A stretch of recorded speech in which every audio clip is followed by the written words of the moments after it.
everybody. Call to order the April board meeting of the Hudson River Black River Regulating District. Good morning, everybody. Roll call, Mr. Farrar. Mr. Chairman. Mark Finkel. Here. Albert Hayes. Here. David Garcia. Anthony Meadow. Here. Ms. Rosenthal is excused.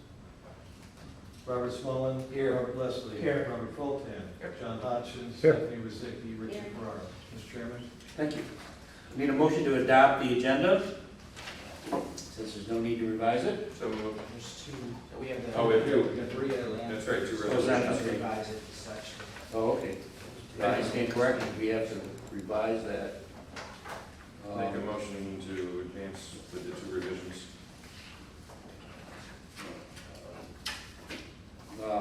Any further discussion? Sorry about that. All in favor? Second. Oh. Mr. Meadow. Who's the second? Again, I'll try again. All in favor? Aye. Aye. We have no guests and certainly no public comment. So now we move to number 6, the approval of the March 28th, 17th board minutes. Board meeting minutes. Any additions, corrections, or a motion to accept?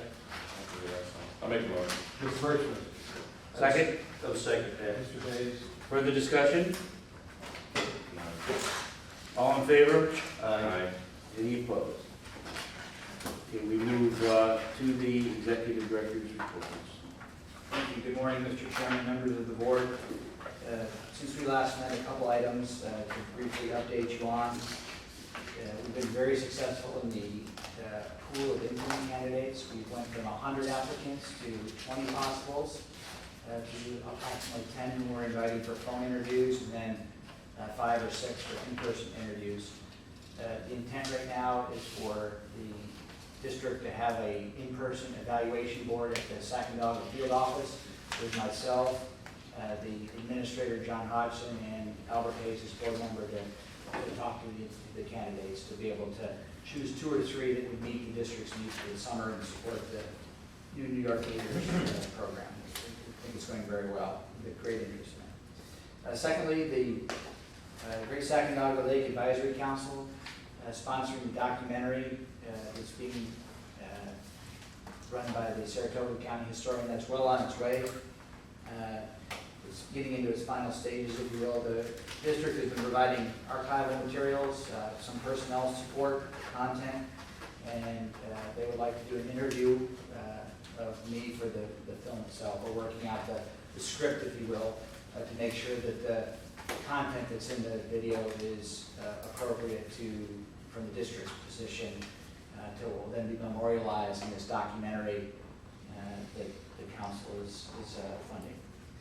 Lastly, we'll have what I anticipate to be is an important meeting next month with Schnabel Engineering coming to talk about the Conklingville Spillway Grouting and Concrete Repair Project, and that'll be at next month's board meeting in Inlet. I bring it up because it's a significant financial obligation that we're looking at, and Schnabel is there to be able to answer all the board's questions, as well as to provide in public the rationale behind what will be a significant expense for the district. And Mr. Chairman, I do appreciate the handling and revising the meeting agenda to handle the resolution for the Brea land purchase. We are looking to, we were able to get an appraisal as well as our survey done. We have all the documents that Brea needs. They are actively considering selling us this land.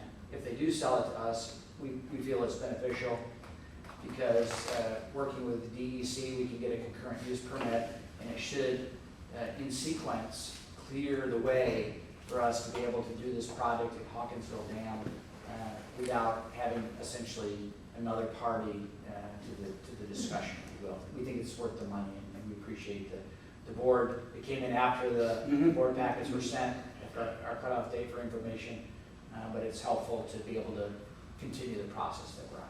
Subject to your questions, that's my report for this month. Okay. Do we take action on that purchase, or? Yeah, why don't we can do it right now. We can do it right now. Yeah. I keep the flow of the meeting going appropriately, so. So there's two resolutions that I've prepared for the board.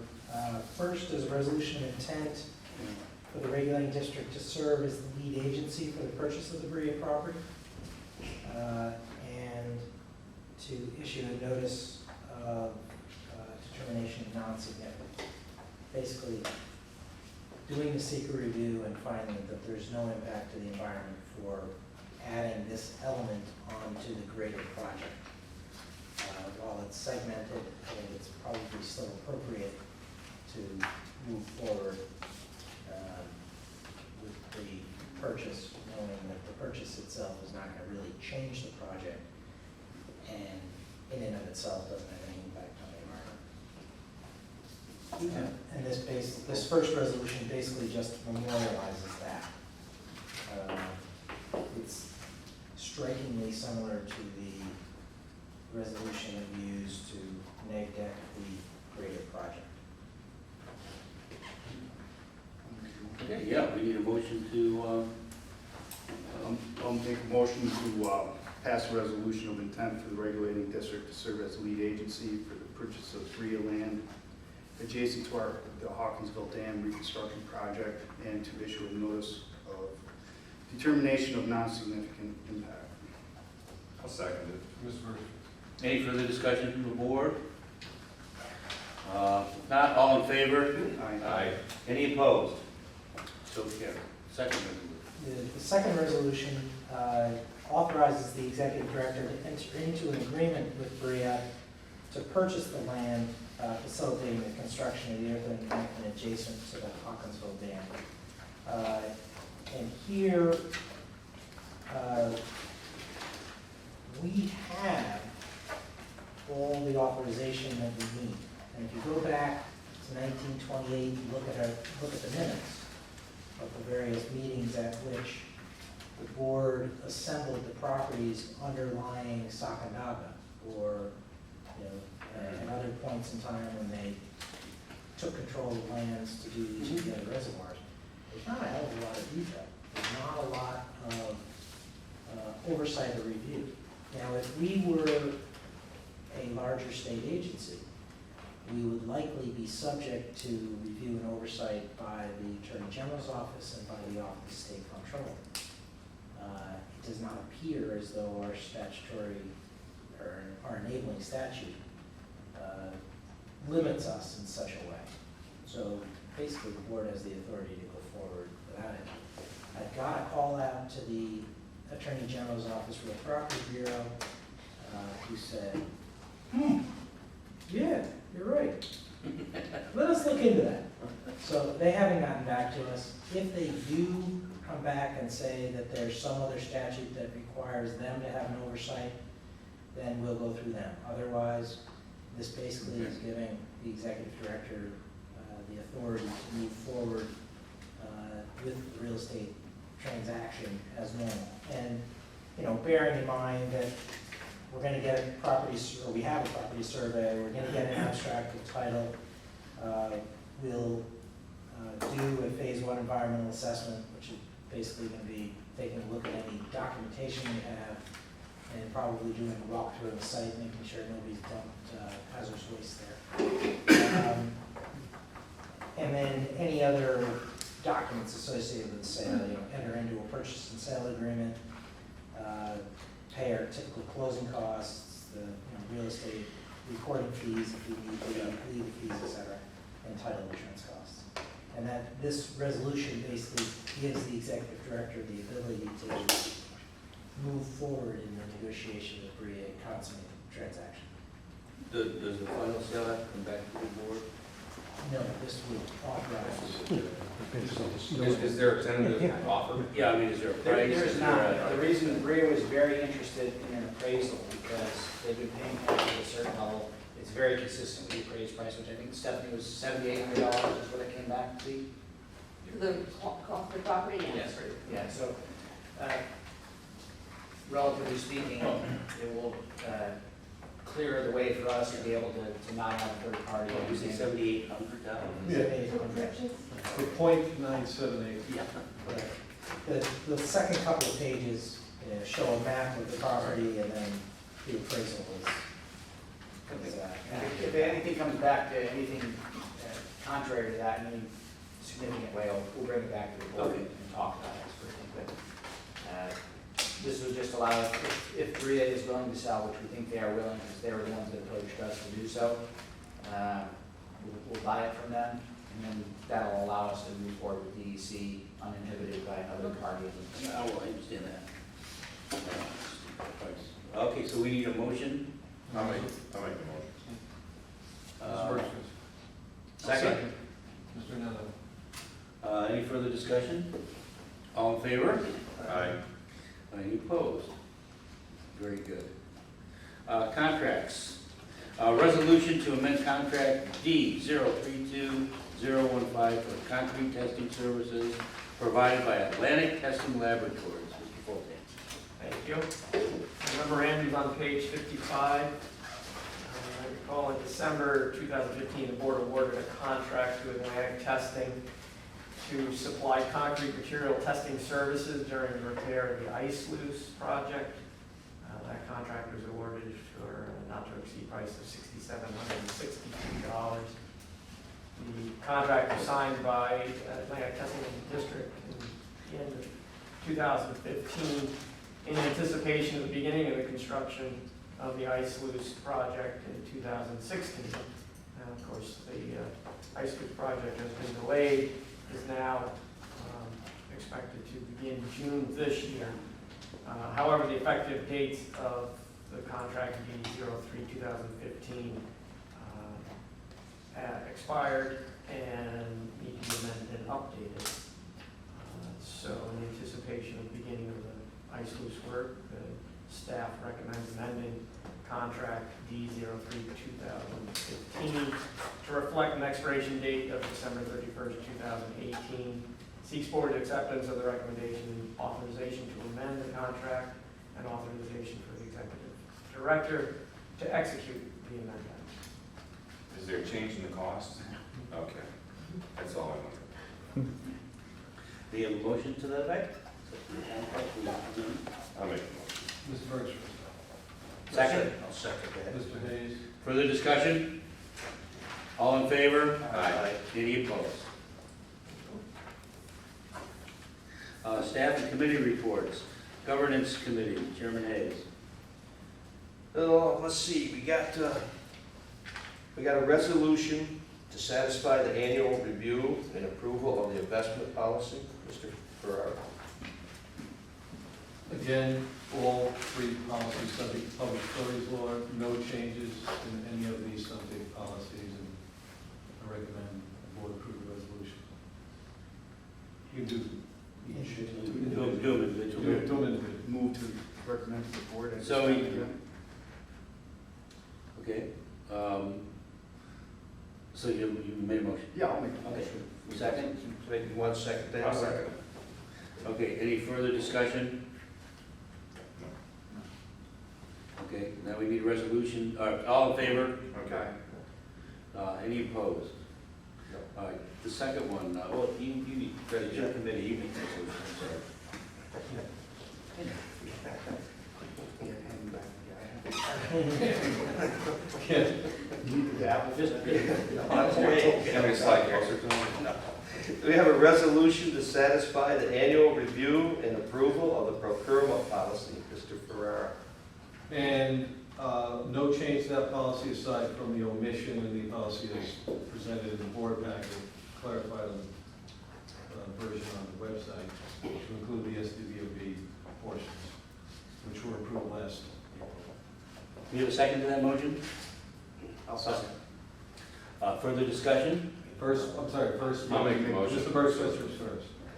What? Mr. Neno was second. No. Thank you. Okay. I It just was a late night last night. Just filling in the blanks. Wow.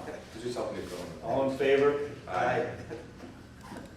Is that the last Any resolution? opposed? Well, there's not enough, you don't have enough energy to fill in the blanks. Last, we have a resolution to satisfy the annual review and approval of property guidelines policy. Mr. Ferrara. Mr. Chairman, no change to that policy, and I recommend approval. I'll make the motion. Mr. Do you have a Birchall. second? I'll second. Any further discussion? All in favor? Aye. Any opposed? Thank you, gentlemen. You're welcome. Staff reports, general counsel. Nothing exciting to report. USDCA, or USCA for the DC Circuit is still yet to schedule our argument. Negotiations with BRIA continue.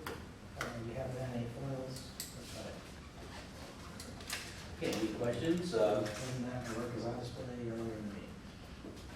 Very good. Compliance officer, Mr. Ziki. Thank you. My report can be found on page 58. A couple of things to report. Our fourth quarter MWBE innovation report was submitted. We achieved 55.7% for the quarter, which gave us a year-end percentage of 33%, which once again puts us over the reported 30%. Our services enabled veteran business fourth quarter report was submitted, $2,128.26, which gave us 2.5% for that quarter.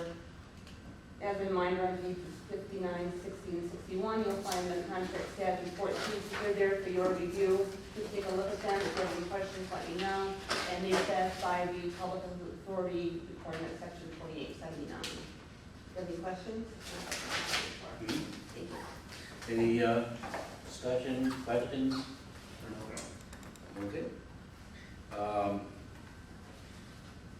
Chief Fiscal Officer, Mr. Farrar. Mr. Chairman, my report can be found on pages 62 to 101. Again, as I always do, focus on basically the financial outlook highlights. One important thing to report, the assessment for Brookfield in the amount of $283 was received via wire transfer. We had not received their check. I called their payables folks in Quebec, and we verified the transaction of the wire and have now reported that, like we would report a check to the Hudson State Control to get the credit in our still account. So to date, I believe we've only received payments from 2 hydros and 2 counties. The good news is that the one hydro payment from Brookfield is about 85% of the assessment, so as the numbers go, we're looking pretty good. But we'll continue to follow up because this is a change for the hydros from the October date to the March date, so I think that may have thrown them off a little bit, so we'll stay on top of them. And we did get the Herkimer County check. That was $13,000 and change, so Herkimer, Jefferson paid, Lewis not, Hamilton no, and Oneida. What was the deadline for that payment? Say again? What was the deadline for those payments? March 31st, so. But didn't we informally grant them like time to pay? Well, we did on the counties, we did it for the counties. Yeah. But the hydros, generally the hydros pay without any follow-up at all. But I think they may have thrown them away. So we'll follow up with them, but again, the Brookfield payment being such a significant percentage of the total payment, I'm thrilled with that one. One other item, the phone upgrade is to Albany and Mayfield. I've basically gotten through my entire review. I've received formal proposals, and I'm prepared to make a recommendation to the board at the next meeting. Okay. That's my report. And one other thing, on page 102, there are board expenses. There are board expenses for Mr. Finkel, and I would ask that the board. That's been a long time. I promise not to do that again. Somebody want to make a motion? Yeah. I'll make the motion to approve the board expenses. I'll second it. Mr. Nettle, Mr. Bergstrom. All in favor? Aye. Thank you. Thank you. The person who had a real busy week was their both the chief engineer. Mr. Chairman, the report begins on page 103. The last few weeks, as you alluded to, we all were, and I was busy reacting to and operations regarding the freshet, the real freshet, not the one that came back February, I guess, but, so last week, we received some significant rain and snow melt and runoff. Reservoirs did their job, as we had expected, significantly reducing peak flows in the rivers in both the Hudson and the Black River area. One highlight I would like to make note of, and we did put a news release at least on our website, and that is in the Hudson River area. We had provided a reduction in the peak flow in the Hudson River April 7th, the morning of April 7th, of about 32,850 cubic feet per second for between a 6 and 12 hour period when the peak runoff from rain and snow melt occurred and entered the Great Sacandaga Lake and Indian Lake Reservoir. That's a pretty significant flow. In fact, the peak flow in the Hudson River at Hadley at that time, below the confluence of Sacandaga, was approximately 16,400 CFS for that 6 to 12 hour period. So it was a sizable reduction. The natural flow from Hadley down to Fort Edward stayed in what the Weather Service refers to as the action stage. It's a pre-stage before the minor flood stage. So neither of those areas, none of that stretch had actually reached flood stage, even the minor flood stage.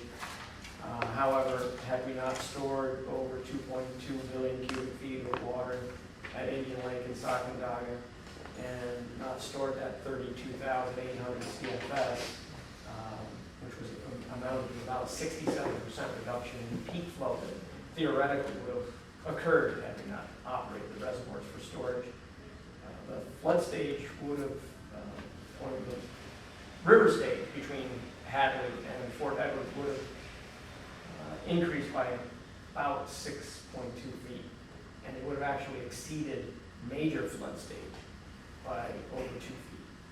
And major flood stage, according to the Weather Service, would have included flooding in Northumberland camps in Lake Luzerne, parts of Route 9 in Corinne, and other numerous roads and properties around Fort Edward, inundated by that stage of discharge. So it was fairly uneventful for that section of the river, thanks in great part to Sacandaga.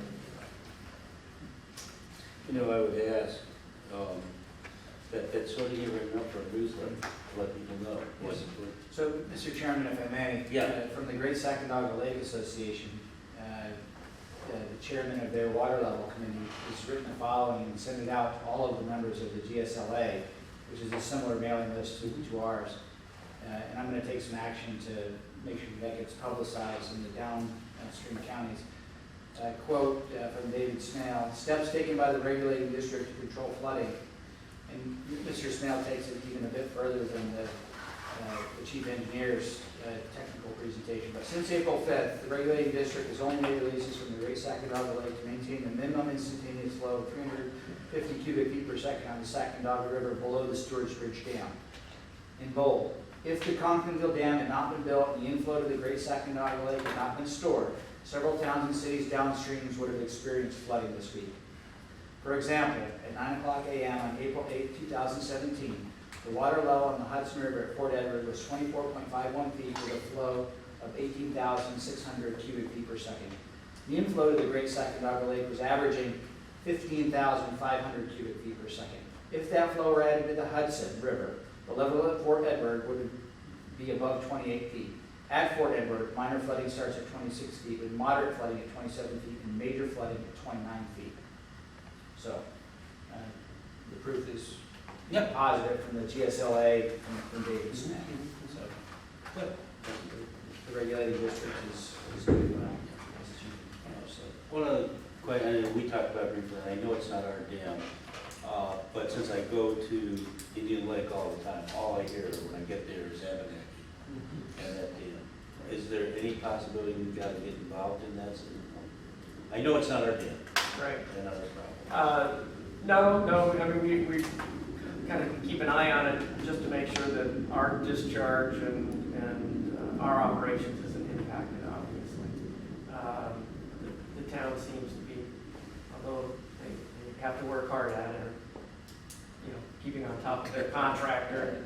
And I haven't had any complaints or phone calls or received any correspondence at all since beginning of middle of March, when they were basically preparing for all the runoff that we've seen since that time.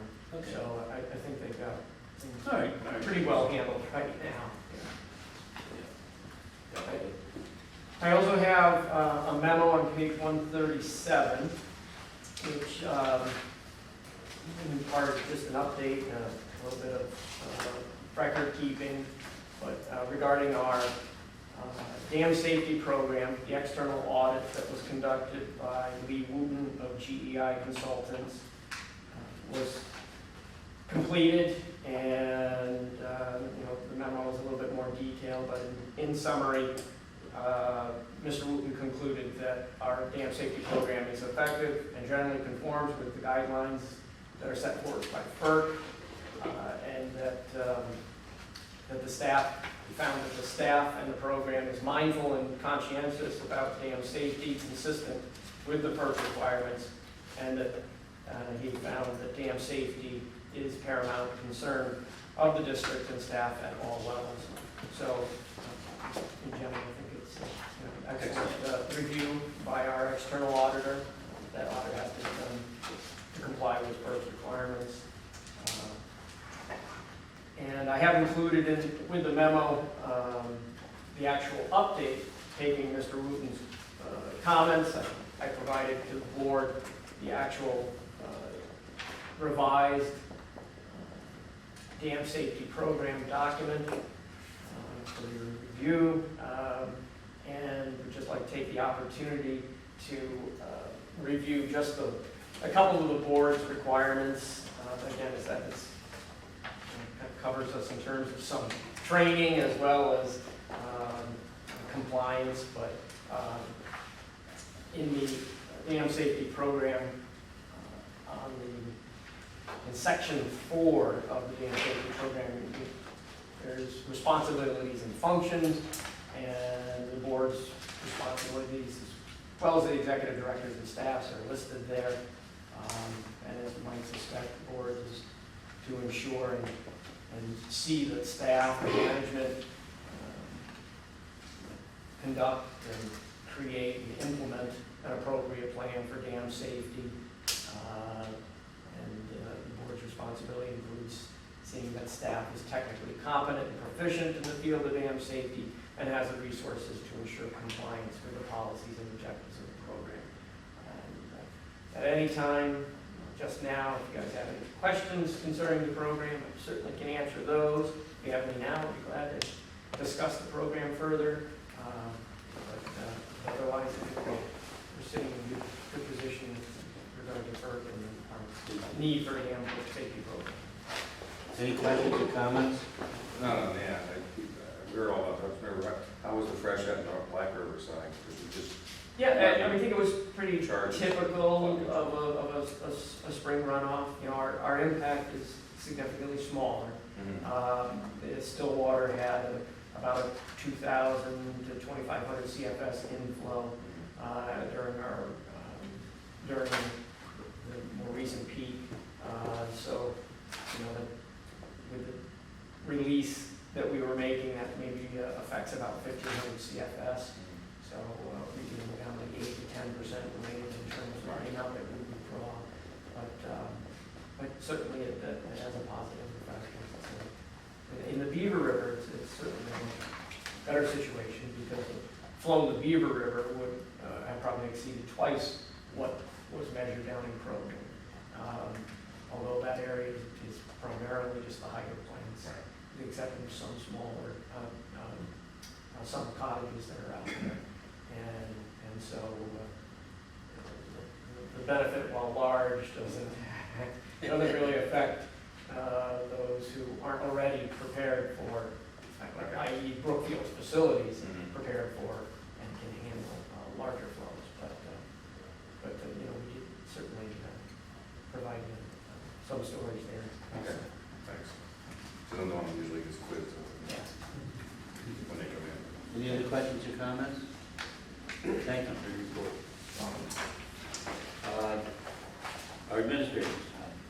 Thank you, Mr. Chairman. My report is on page 241. Let's see, Conklinville, we installed a camera down in the valve galley now so we can monitor what's going on down in there remotely without having to send staff and enter a confined space. We also installed a camera now at Stillwater Dam, and we can view the downstream face of that dam remotely now at all 24 hours a day. Well, I say in the daylight hours.